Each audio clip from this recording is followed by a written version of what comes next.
is a common symptom of many medical conditions. Many would self-medicate with over-the-counter cough medicine without success.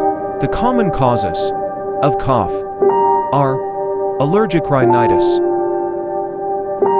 or nose allergy, sinus infection with postnasal drip, infection of pharynx,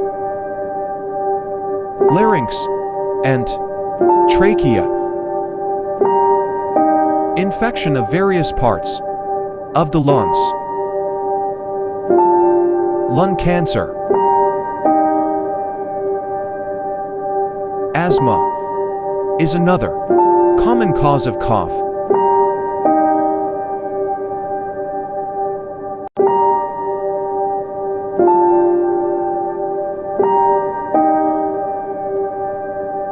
Excessive smoking,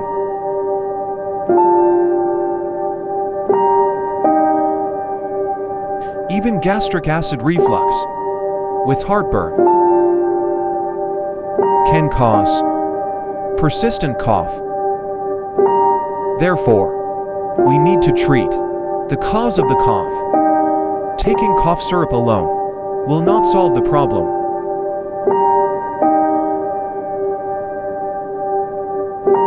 So when you have cough, do not self-medicate. Get it checked and treat the cause.